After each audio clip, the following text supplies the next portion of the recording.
Trump told Fed Cook, and Fed Cook said, "You can't fire me." Well, Rebels, I hope I don't get fired because I'm about to hijack this futures segment to talk about UOA and NVIDIA. So pray for me on today's Rebels Edge.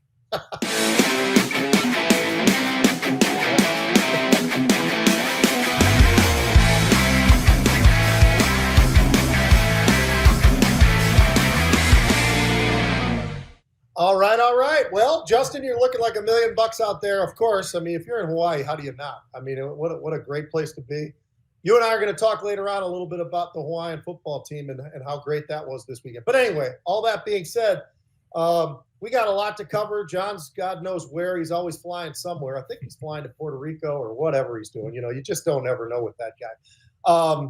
Let's just jump right to the macro side of things. So Trump, and you talked about that in the open, but Trump, pretty interesting, aggressive, proactive, all the rest of it. He's got the restrictions. He's got the tariffs, stirring things up again a little bit. And so from a macro perspective, I would say that's pretty macro. But on top of all that, let's not forget, we've got NVIDIA earnings, and those earnings are coming tomorrow, and that's going to be big. So from a macro standpoint, when you've got a stock that's 8% of the S&P 500, I would say that warrants a macro piece, at least when they put up their earnings tomorrow. Yeah, absolutely. What a great lead in. You know, on the cocktail hour, we talked about how I wasn't sure how I was going to play NVIDIA earnings or if I was going to play them at all. Well, we've seen so much UOA in this, literally since that Friday, that I think I have to now. This is, something that they're taking tens of thousands of contracts in, slightly out of the money, as near dated as August 29th. So I actually really like this, and I would take a bullish stance on NVIDIA earnings here, personally speaking. And that would probably be a great catalyst for the broader market. Like you said, it's 8% of the market. Yeah, it's amazing what they've been able to do and how they pivoted. I brought that up today. I was lucky enough to be on Mornings with Maria today, but it was actually with Cheryl. Maria was out. But we talked about that. And, you know, the fact that that will be a big impact. And by the way, the pivot that they made from gaming over into the AI data world, I mean, what a magnificent thing to do. And they are, you know, we all know it, but it's a $4 trillion+ company that is even close to the 200s. We're going to be start talking about 5 trillion. I mean, the market cap is absolutely crazy. All right. Bitcoin, Ethereum, they continue to struggle. Now, there's some reasons out there that make some sense, but it keeps on kind of lingering. I mean, when last time you looked, the Bitcoin got all the way up to that new high, close to 125,000. Now, all of a sudden, we're 110,000. You also had Ethereum that made this unbelievable run because more and more were using Ethereum, it felt like, even over Bitcoin. But that started to pull back as well. So interesting to see where that is. Last thing I'll just say, because you got to touch the VIX, we are in the tightest range I've seen in the short term in a while. Here we are, call it 14 to 15. That's where the VIX is right now. So underneath 16, underneath the 1% move, I'd say it's actually pretty accurate where it is right now. Yeah, absolutely. The only quick thing I'll say about Bitcoin and Ethereum, people think that they're competing, but they're two totally different market shares, right? Ethereum, they're really using this to make these tokenized stocks and things like that. Really, really cool. I think that they could probably do all right here, consolidating at near this high, but I would still be taking profit right at that level that we've been talking about in the Rebel Roundup and just looking to see what they do from here. And in Bitcoin, I actually think that breaking below 112 probably means that we need to retest that 200 MA at about 101K. If you're a long-term holder, that does not matter to you. You have seen storms and weathered them. But if you're a trader, I would probably look for entries around there instead of trying to wait it out here. All right, we're going to jump on a few stocks now, and I love the way you did that whole thing. Eli Lilly, let's just jump on that one. First things first, positive results from this phase 3. That means you're one step away from getting this thing approved, and when you get that approval, now all of a sudden you've got this out into the world. But why is it? Why was it so good? Well, the treatment for obesity, type 2 diabetes, all of that, significant weight loss, that was a big plus. The diabetic levels actually were showing improvement. That was fantastic. Minimal issues as far as the gastrointestinal side of things. So that's big because just a week or two ago, we were talking about one of these stocks where they had some major issues with that side of it. They didn't with Lilly. This is going to be pretty big. Can this thing get back up to its highs? Maybe. It's trading at 720 right now. It hit a low in August. It was right around 620 is the lowest level so far year to date. Highest level was in March, where it was trading over $900, 930 to be exact. So there is some room for this thing to get back up to those 52-week highs. Can it do it? What do you think about this whole storyline? Yeah, okay. Well, here's the part where I try to pronounce their drug name. Are you ready? Yeah. Orforglipron is looking like it's a game changer. I like that people drop 10% of their body fat in 72 weeks. If you guys remember, yeah, there were questions about whether or not this drug could stand up to Novo Nordisk's and so many other competitors in this space. But the A1C targets are really hitting hard. These guys are this is filing for its approval this year. Oral GLP-1 definitely could disrupt injectables. I think John Najarian has said this before. What would you rather take? Would you rather take a shot or would you rather take a pill, especially if you found out that they had similar side effects and if they worked in a similar way? I would certainly rather take a pill. It's probably a big boost for Eli Lilly. I agree with you, and I think most people would agree with you on that whole thing as well. So, yeah, a lot going on there. If you want to see and hear and talk and meet guys like Justin, John, myself, a lot of fun. This is really going to be one of these conferences where it's great. It's in person. Oh, but that got sold out. So if you missed on that, you've got the virtual pass out there September 19th and 20th.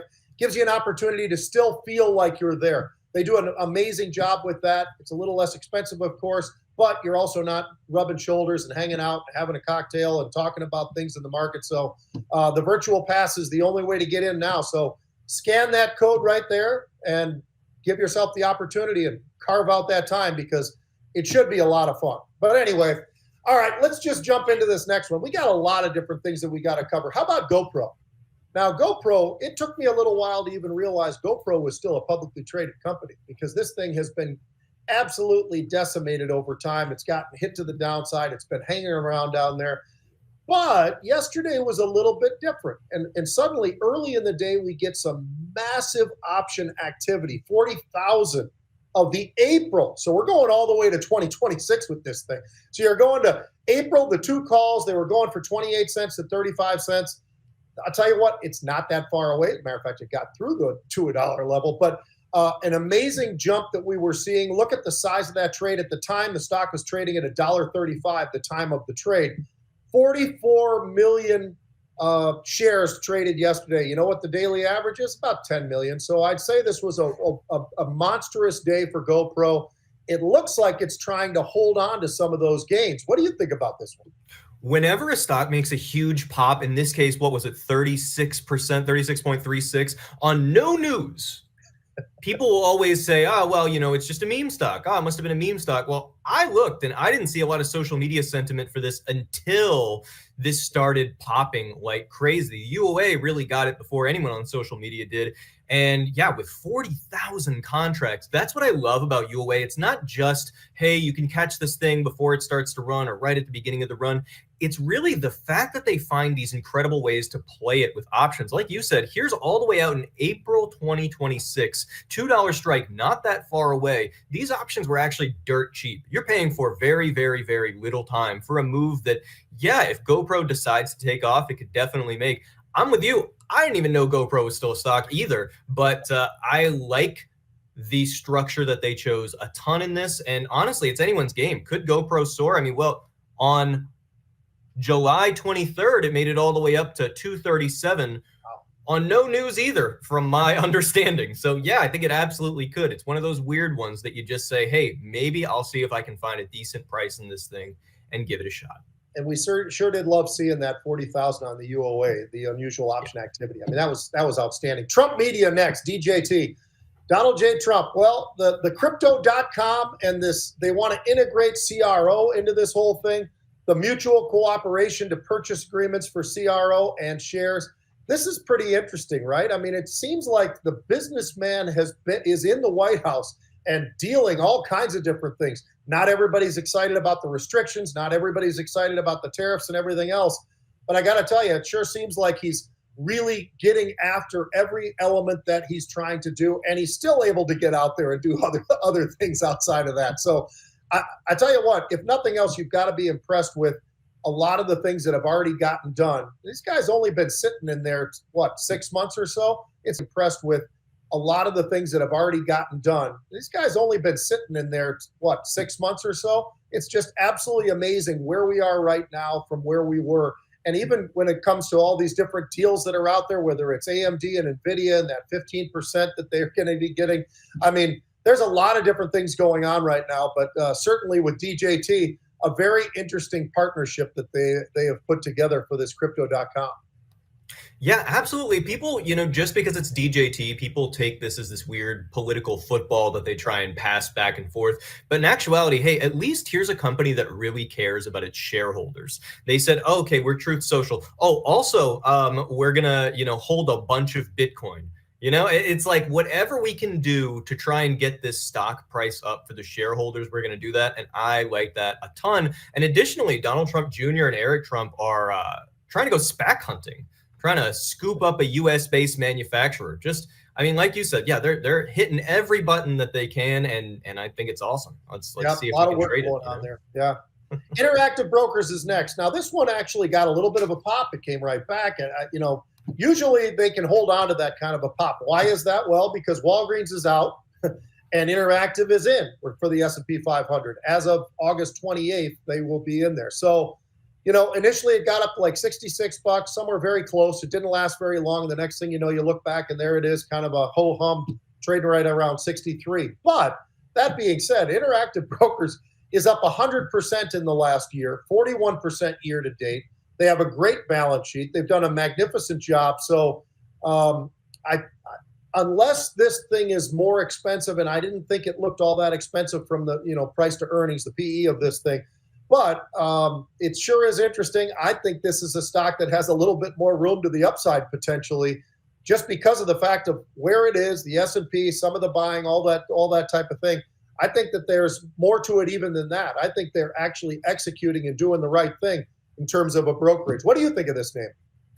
I think this was the best possible choice the S&P could have made. I've been talking about this for months. When they added Datadog instead of IBKR, I was like, oh, cool, another tech company, right? And then they come in, I think they added Block. And I'm like, okay, all right, why not a real legitimate brokerage? This is a very, very well done company. They're up a ton. They're very well sustaining in their stock price. I think this made all the sense in the world. I like IBKR as a company. I like it as a stock. And honestly, this little dip, I would personally think that this is a great opportunity to buy that dip. I mean, this is an S&P inclusion, and there are a lot of people who say, oh, well, you can't trade that. Well, you can. Well, we saw some UOA in this yesterday, right before the announcement came in. I don't think it's up yet, but I personally like the story in IBKR a ton, and would use this little dip as an opportunity to react to the news. I'm just going to throw out one last thing that it's going to be new for you, because we eliminated this, but I'm going to bring it back in for the second. Okay. EchoStar, SATS. The reason I wanted to bring this up has nothing to do necessarily just with EchoStar. By the way, a deal with Spectrum, AT&T's $23 billion deal to be able to have these licenses and all the rest of that, right? My first inclination is, and I say this every time now when we see any kind of like acquisitions and everything else, what about these investment banks? I wonder who was involved in this one, because this is a pretty big number, right? Just yesterday we had one that was 21 billion. We've had many of those in the past. We've also had the IPOs, but JP Morgan Advisors, imagine that. This deal that they struck there, I don't know, $23 billion. I think they probably get whatever their cut is. Probably isn't such a bad thing, I wouldn't think. I completely agree. I'm so glad you brought it up. The reason why, behind the scenes, Rebels, we were looking at SATs, and I was like, well, it's already up, 75% on the day or something like that, 76%. Like, it's going to be hard to trade here. Maybe we replace this with GoPro. But no, Pete's got exactly the right idea. It's not about trading SATS. It's about the consistently building thesis for these big deal maker banks in this lower regulation M&A style environment that we're in, that we're going to be in for the next 3 years. You want to like the banks here. And, the options are just honestly underpriced in a ton of these banks, specifically for longer term trades. I like it a lot, and Rebels know that I like it a lot. So this is a really, really great point, Pete. I'm glad you brought it up. Cool. All right, we're going to jump in. We'll be quick with this, but we got some sports that we'd like to talk about today. By the way, it was the final cuts in the NFL. There's all kinds of trades going on, new contracts going on. I mean, I'll give you a great example. Trey Hendrickson. A lot of people can't recognize that name at all, right? Well, it's because he's a defensive end who plays for the Cincinnati Bengals, and they're not getting the same publicity, the same national coverage as the Cowboys, the Giants, the Niners, and all the rest, right? They just don't. But all this guy's done over the last 2 years, 2 years in a row, he's had 17 and a half sacks. He said, you know what? I'm 30 years old. I deserve a real contract finally. I've had contracts that are pretty damn good. I deserve something more. And he got it.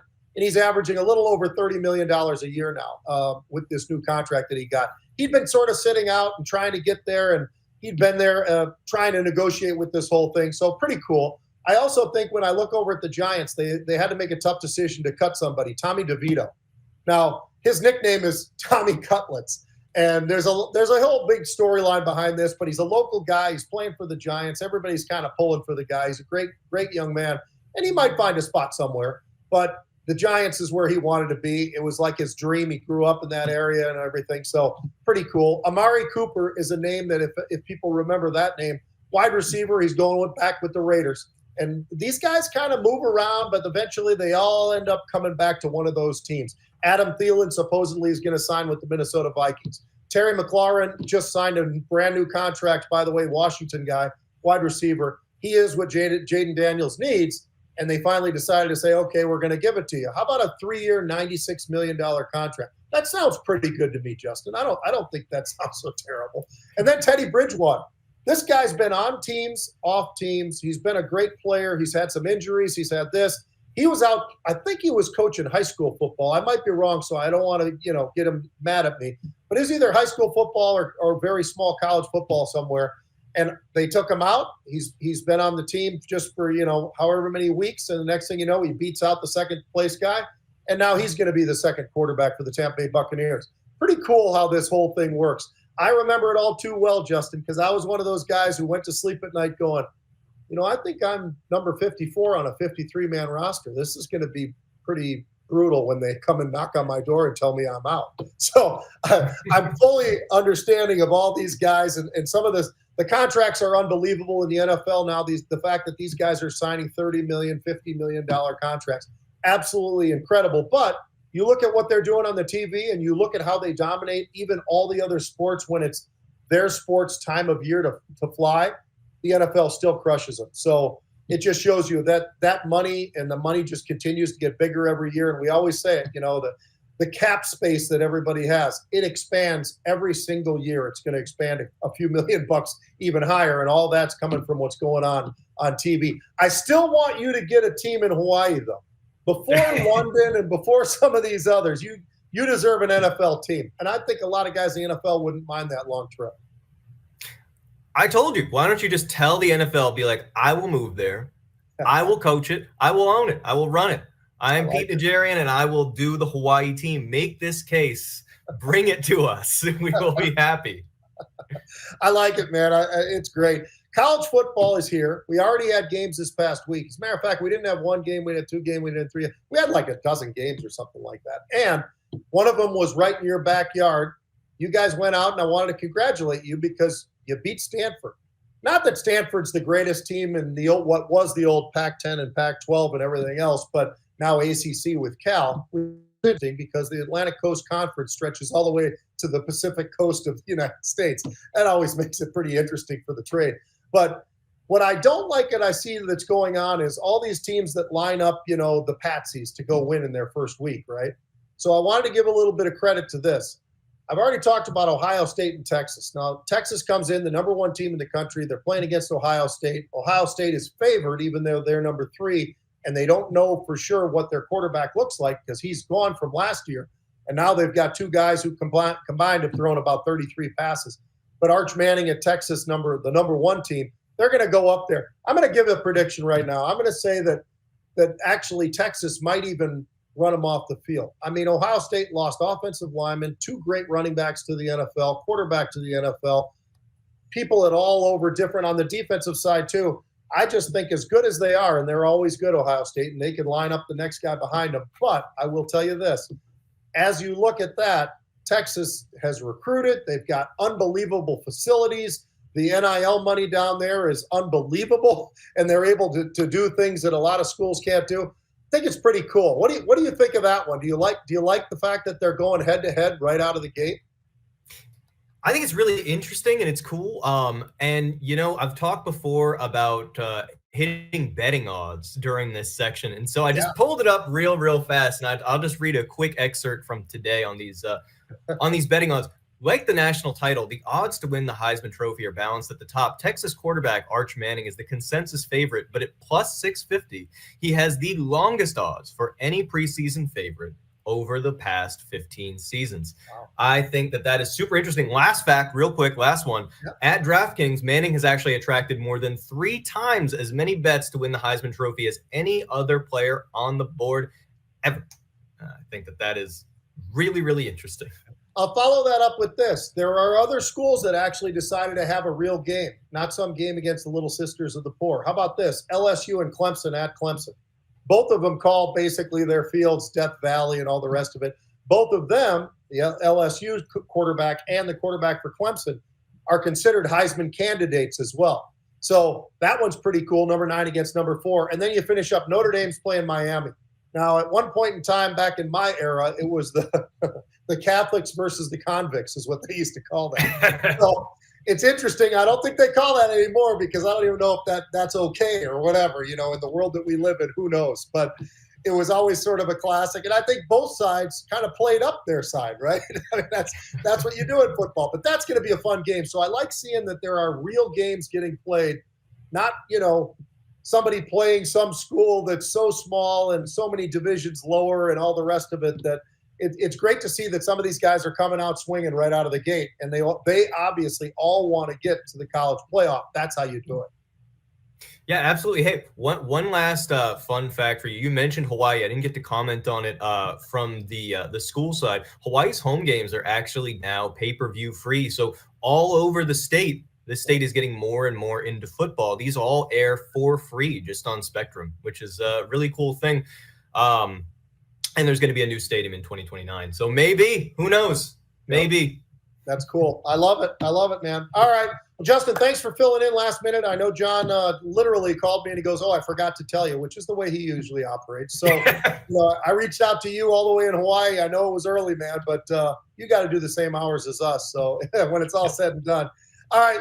Well, thank you very much for joining us. Always good stuff, and look forward to seeing you. We will see you tomorrow at 1 p.m. Eastern Time. Awesome.